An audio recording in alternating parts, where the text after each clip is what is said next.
अस्सलामुअलैकुम दोस्तों, मैं हूं राव कमर रिजवान और आप देख रहे हैं मेरा यूट्यूब चैनल। सना बचपन से ज़हीन थी। हर जमात में अव्वल आती, कई बार तकरीरी मुकाबलों में हिस्सा लिया और पहली पोजीशन पाई। दौरान तालीम उसके मामूजाद अदनान ने आना जाना शुरू कर दिया, जबकि उसके वालिद किसी रंजिश के बाइस काफ़ी अरसे से तर्क ताल्लुक़ कर चुके थे। अदनान को सना से दिलचस्पी थी। रोज़ नित नए बहाने बनाकर आ जाना। माँ बीमार थी, जिगर का मसला था। डॉक्टरों ने मुकम्मल आराम का मशवरा दिया था। शौहर की आमदनी का निस्फ उस खातून की दवा दारू पर खर्च हो जाता था। सना के अब्बू को बेटी की शादी की फिक्र थी। अदनान बहाने से घर की कोई न कोई ज़रूरी चीज़ ले आता था। इस बिना पर फूफी फूफा उससे खुश थे। एक दिन फूफा ने अदनान से पूछा कि बेटा, तुम आजकल क्या कर रहे हो?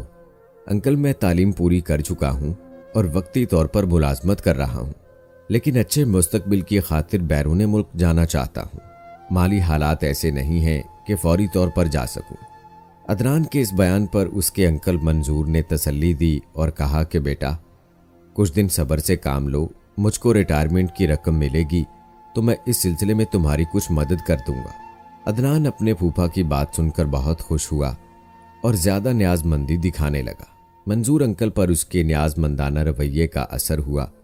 ये सब कुछ देखकर सना को यकीन हो गया कि एक रोज़ ज़रूर अदनान उसके वालिद से उसका हाथ मांग लेगा और वो भी इनकार ना करेंगे, क्योंकि खूबसूरत होने के साथ साथ वो एक समझदार लड़का था।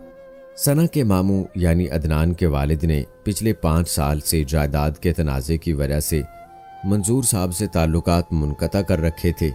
ज़मीन में सना की वालिदा का हिस्सा था, जिस पर अदनान के वालिद ने नाजायज़ कब्ज़ा कर रखा था। दोनों ख़ानदानों में दूरी का बायस ज़मीन का ये झगड़ा ही था। मंजूर ने बीवी के हिस्से की जायदाद अपने बरादर निस्बती से हासिल करने के लिए अदालत में केस कर दिया था। इन संगीन हालात के बावजूद वो अदनान को घर आने से मना नहीं करते थे। बेटे ने जब बाप को अपनी पसंद से आगाह किया तो वालिद ने बहुत डांटा और साफ जतला दिया कि अदनान, कान खोलकर सुन लो कि तुम्हारी शादी सना के साथ नहीं हो सकती। हाँ, अगर तुम्हारे फूफा ज़मीन का मुकदमा वापस ले लें तो हर रिश्ते नाते की बात हो सकती है। दोनों अपने अपने मौक़िफ़ पर डटे हुए थे। अब हक और सच का फैसला तो अदालत ने करना था और आज मुकदमे की आखिरी पेशी थी। गोया फैसला होना था। दोनों जीत की उम्मीद लिए अदालत पहुंच गए। जज साहब इंसाफ की कुर्सी पर विराजमान हो चुके थे। थोड़ी देर बाद मुकदमे का फैसला सुना दिया गया। फैसला मंजूर साहब के हक में हुआ। वो खुशी से फूले ना समा रहे थे। घर आकर बेटी को पुकारा और फैसला और ज़मीन के कागजात उसके हाथ में थमा दिए। वो बेटी से बहुत प्यार करते थे। उनका सभी कुछ उसी का था। अदनान के वालिद ने सोचा कि मंजूर के असासे की तन्हा वारिस सना है और वो बेटी से बहुत प्यार करता है, तो क्यों ना उसे सुलह कर ली जाए। अदनान से सना की शादी की सूरत में ये जायदाद वापस उसी के घर आ जाएगी, लिहाजा उसने पहल कर दी। फैसले के चंद रोज़ बाद वो कुछ करीबी अजीज़ो अकारब के हमरा मंगनी की अंगूठी और मिठाई लेकर मंजूर के घर पहुंच गए। वो पहले ही अदनान को पसंद करते थे, लिहाजा उन्होंने रंजिश को भुला दिया। यूं रंजिशों को भुलाकर एक नए रिश्ते की बुनियाद रख दी गई। इस रिश्ते से दोनों खानदान बहुत खुश थे और सबसे बड़ी खुशी तो मंजूर को थी। उनकी बेटी सना भी इस रिश्ते से खुश थी। तालीम मुकम्मल होने में 1 साल बाकी था। मामू ममानी की ख्वाहिश थी कि वो सना को जल्द बहू बनाकर घर ले आएं, जबकि मंजूर इतनी जल्द शादी की तैयारी न कर सकते थे। उनका ख्याल था 1 साल बाद बेटी को ब्याह दें, जब तक उनकी प्यारी बेटी तालीम भी मुकम्मल कर लेगी और वो भी रिटायर हो जाएंगे। बस रिटायरमेंट की रकम मिलते ही वो अपनी बेटी को धूमधाम रुखसत कर देंगे। सना दिन रात पढ़ाई में मेहनत करने लगी। 1 साल पलक झपकते गुजर गया। ख्वाब हकीकत में ढलने का वक्त नज़दीक आ गया। उस लड़की ने बीए में अव्वल पोजीशन हासिल कर ली। कामयाबी ने हौसला दिया। उसने अपने वालिद को बताए बगैर एक अखबार में मजमून लिख कर दिया कि मौजूदा बहरानी निज़ाम में किस तरह तब्दीली लाई जा सकती है। उसके कलम में तासीर थी। वो सोच सकती थी कि औरत का काम सिर्फ खाना पकाना और बच्चों को ही संभालना नहीं, इस पर मुल्क व कौम की जिम्मेदारियां आयद होती हैं। जब औरत माँ के रूप में आती है तो उसके जिम्मे कौन कौन से फ़राइज़ होते हैं। किसी ने खूब कहा है कि तुम मुझे अच्छी माँ दो, मैं तुम्हें एक अच्छा तरक्की याफ्ता मुआशरा दूंगा। सना ने अपने मजमून में लिखा कि आज हमारा मुआशरा इंतहाई इन्हतात का शिकार है। मुआशरे में बहुत सी बुराइयां जन्म ले चुकी हैं। नौजवानों को बर वक्त नौकरी न मिलने की वजह से वो अपना वक्त बेकार गुजार देते हैं और हकीकी मंजिल से कोसों दूर चले जाते हैं। दिन ब दिन बेरोजगारी में इजाफे की वजह से मुल्क की तरक्की भी मुमकिन नहीं है। इसलिए मुआशरा अबतरी की जानिब गामजन है। जब तालीम याफ्ता नौजवानों को रोजगार न मिलेगा तो रिश्वत और सिफारिश का बोलबाला होगा। ताहम अगर कलमकार चाहें तो बिगड़ी कौम की सोच बदल सकते हैं। अखबार के एडिटर ने न सिर्फ सना का मजमून शाये किया बल्कि उसको अपने अखबार में मुलाजमत की पेशकश कर दी। उसने वालिद को आगाह किया तो मंजूर ने कहा कि हर लड़की को वालिदैन के घर से रुखसत होकर अपना एक घर बसाना होता है, मुलाजमत की क्या ज़रूरत है। बाप के मुंह से ये बात सुनकर वो रो पड़ी। सोचने लगी, क्या यही मकसद ज़िंदगी है। मादरे मिल्लत भी तो किसी की बेटी, किसी की बहन थी। अगर वो मुल्क व कौम के लिए अपनी सोच, अपनी ज़िंदगी वक्फ कर सकती थी तो मैं क्यों नहीं। सना ने वालिद को अपना मौक़िफ़ समझाने की बहुत कोशिश की, मगर मंसूर साहब का एक ही जवाब था, तुम्हारी शादी करनी है। मजबूरन वो खामोश हो गई और वालिदैन की रज़ा की खातिर सुर्ख जोड़ा पहनकर पिया घर सुधार गई। अभी शादी को चंद दिन भी न गुजरे थे कि अदनान ने उसको उसके वालिद का वादा याद दिलाया। फिर शादी के 6 माह बाद अदनान अपने सूसर से रकम लेकर मजीद तालीम के हसूल के लिए इंग्लैंड चला गया। बरतानिया में ज़िंदगी बसर करना बड़ा मुश्किल था। उसका मसला वहाँ रहाइश के अलावा मुलाजमत भी था। 1 साल में उसने जो तकालीफ बर्दाश्त की वो उम्र भर की कैद की सज़ा से भी बढ़कर थी। उसका कोई लम्हा भी अपने वतन और घर वालों की याद के बगैर नहीं गुजरता था। ताहम उसने सना को अपनी इन परेशानियों से आगाह न किया। वहां जाकर उसे अपने वतन और वक्त की कदर का एहसास हुआ। वहां गोरे काम पर आने वाले हर शख्स के एक एक लम्हे का हिसाब रखते थे। किसी को काम पर पहुंचने में थोड़ी ताखीर हो जाती तो उसकी जगह दूसरा आदमी काम पर रख लिया जाता, लिहाजा उसको दूसरी शिफ्ट का इंतजार करना पड़ता। अगले दिन काम के लिए रात भर लाइन में खड़े रहकर अपनी बारी का इंतजार करना पड़ता था।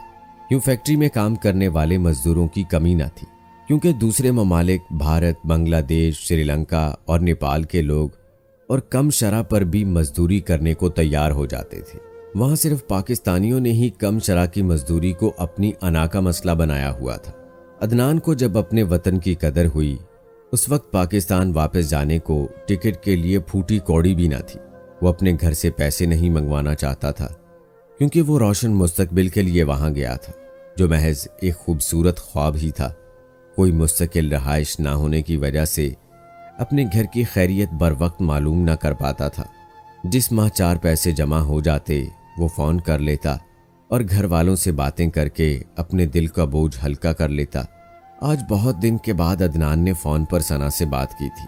उसने जब बेटा होने की खुशखबरी सुनी तो दूर देश रहने पर उसकी आंखों से आंसू उमड़ आए। वो अपनी बेबसी और कमाईगी का सना से इजहार न कर सका और फ़ोन बंद करके अपनी रहाइशगाह में चला गया। वो अपने बेटे के ख्यालों में खो गया। नींद आंखों से कोसों दूर थी। वतन वापसी जाने की कोई तरकीब समझ में ना आती थी। समंदरी रास्ते से वो जाना ना चाहता था। रात काफ़ी बीत चुकी थी। पल पल बड़ी बेकरारी में गुजर रहा था। वक्त गुजारने के लिए टीवी का सहारा लिया। जो ही ऑन किया, खबर चल रही थी कि बम धमाकों के जरिए 2 रेलगाड़ियों को निशाना बनाया गया है।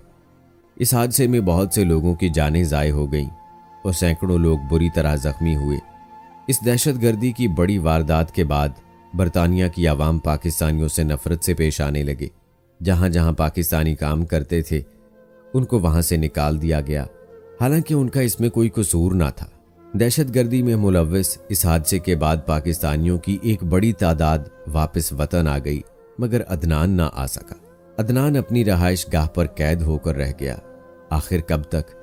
एक दिन वो अपनी रहाइश से काम के लिए निकला तो पुलिस की एक गाड़ी उसके पास आकर रुकी और कुछ बताए बगैर उसको दबोच कर गाड़ी में लेकर किसी नामालूम जगह पहुंचा दिया गया।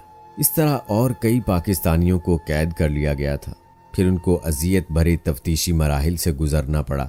इस बड़े हादसे की खबर सुनते ही सना और उसके वालिद ने अदनान से राब्ता करने की बहुत कोशिश की, मगर नाकाम रहे। एक दिन मंजूर दामाद की तस्वीर और उसके पासपोर्ट की फोटोकॉपी लेकर इस्लामाबाद में बरतानवी सफारत खाने गए कि शायद कुछ मालूम हो सके, मगर वहां से भी कुछ मालूम ना हो सका और ना ही बाद में एम्बेसी वालों ने कोई खबर दी। अदनान के वालिदैन भी कम परेशान नहीं थे।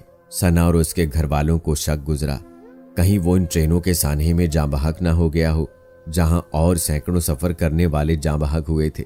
सना के लिए अदनान की जुदाई बर्दाश्त करना बहुत मुश्किल हो गया था, मगर सिवाय सबर के चारा क्या था। सना के पास जीने के लिए बस यादें थीं। उसका प्यारा बेटा पास था जिसके सहारे दिन गुजर रहे थे। तन्हाई से निजात के लिए वो मज़ामीन लिखती रही। एडिटर ने एक बार फिर राब्ता किया और मुलाजमत की ऑफर की। इस बार उसने ये पेशकश कबूल कर ली। एक दिन दफ्तर का काम मुकम्मल करके घर जाने को थी कि एडिटर ने अपने कमरे में बुलाया और कहा कि अभी घर मत जाइए, एक खबर लगानी है। ये बरतानिया में हुए बम धमाके से मुतालिक है जो 8 साल कबल हुए थे और इसमें कुछ ममालिक के लोगों को शामिल तफ्तीश किया गया था। इनमें कुछ पाकिस्तानी भी थे। बरतानवी हुकूमत ने आज 8 साल बाद उनको जुर्म साबित ना होने पर रिहा कर दिया था। हमको उसकी खबर लगानी है। एडिटर ने हिदायत की। हालात ने सना को तनदही से काम करने का आदी बना दिया था। उसने अपने माजी की सारी यादों को दिमाग के एक कोने में बंद कर दिया। अपनी तकलीफों का किसी को एहसास ना होने दिया। हर वक्त काम में मसरूफ रहती थी। घर जाने की बजाय अपने दफ्तर के कमरे में जा बैठी। एडिटर ने कहा, थोड़ी देर बाद इन पाकिस्तानियों के नाम और तस्वीरें मिलेंगी जो बरतानिया में जुर्म की सजा काटकर आजाद हुए हैं। चंद मिनटों में एक शख्स आया जिसके हाथ में उन कैदियों की तस्वीर और खबर की मुकम्मल रिपोर्ट थी। उसने तस्वीर और रिपोर्ट सना के हवाले कर दी। सना ने यह लिफाफा मुतल्लिका शोबे के हवाले किया और घर चली गई। अगली सुबह जब दरवाजे पर दस्तक हुई, उठकर कमरे से बाहर आई और दहलीज पर पड़ा अखबार उठाकर वापस कमरे में आ गई। जो ही उसने अखबार खोला तो सबसे पहले उसे अदनान की तस्वीर नजर आई। उसने जज्बाती होकर अखबार पढ़ना शुरू कर दिया। उन लोगों के बारे में लिखा गया था जिन्होंने शक की बना पर एक तवील अरसा अकूबत खानों में काटा और नाहक शर्मनाक इल्जामात का सामना करना पड़ा जिनका हकीकत से कोई ताल्लुक ना था। बिलाखिर अदम सबूत पर वो बाइज्जत बरी होकर हमेशा के लिए अपनी पाक सरजमीन पर जाकर उसकी मट्टी को चूमना चाहते थे। सब पढ़कर सना बेकरार हो गई। अदनान के इंतजार में अब एक एक लम्हा काटना दुश्वार था, मगर दफ्तर जाना भी जरूरी था। दफ्तर पहुंचकर उसने एडिटर और कारकुनान को अदनान की तस्वीर और रिहाई की खबर सुनाई। चंद दूसरे ममालिक के अखबारात और आला शख्सियात से राब्ता करके खबर की तस्दीक की। उसके बाद एक बड़ा पहाड़ उसके सर से उतर गया। अब अदनान का इंतजार था। जिस दिन उसे आना था ना, अपने बड़े बेटे मोहिब और वालिद के हमरा एयरपोर्ट गई। बहुत से लोग अपने अजीजो अकारब के मुंतजिर थे। कुछ ही देर बाद तैयारा पहुंचा और कैदो बंद की सऊबतें बर्दाश्त करके रिहा होकर आने वाले बेगुनाह अफराद एयरपोर्ट के गेट से बाहर अपनी सरजमीन को अकीदत और मोहब्बत से चूम रहे थे। अदनान काफी कमजोर हो गया था, मगर उसके चेहरे पर वही कशिश थी जो बरसों पहले हुआ करती थी। अदनान की आंखों से आंसू बह निकले। सना उसको जिंदा सलामत सामने देखकर बहुत खुश थी। अगले रोज उसके मुंह से सारी कहानी सुनकर सना की रूह कांप उठी। उसने फैसला किया कि वो वहां की आला अदालतों से जरूर इंसाफ मांगेगी। कुछ दिनों बाद अदनान का केस लेकर लंदन रवाना हो गई। वहां के अखबारात और आला शख्सियात ने सना का साथ दिया। अदालत ने रोजाना केस की समाअत की। इंतजामिया अदालत को मुतमईन न कर सकी। यूं अदालत आलिया ने फैसला किया कि जिन अफराद को इतने अरसे गैर कानूनी हिरासत में रखा गया था, उनको बतौर जुर्माना मुआवजा अदा किया जाए और उनसे माफ़ी मांगी जाए। सना की हिम्मत और काविश से सिर्फ अदनान ही नहीं, और भी बहुत से लोग मुस्तफीद हुए जिनके साथ नाइंसाफ़ी की गई थी। उनमें सिर्फ पाकिस्तानी ही नहीं, दूसरे ममालिक के लोग भी शामिल थे। हर्जाने के तौर पर मिलने वाली रकम से सना और अदनान ने मिलकर अपने लोगों के लिए तालीमी इदारा खोला जहां मुफ्त तालीम दी जाती। ये दोनों अपने मुल्क की तालीम के लिए सरगर्म हो गए। सच है, एक औरत की तालीम पूरे मुआशरे को संवारने के बराबर होती है। दोस्तों, आप क्या कहते हैं इस बारे में? कमेंट बॉक्स में ज़रूर बताएं। मिलते हैं अगली वीडियो में, तब तक के लिए मुझे इजाज़त दें। अल्लाह हाफिज़।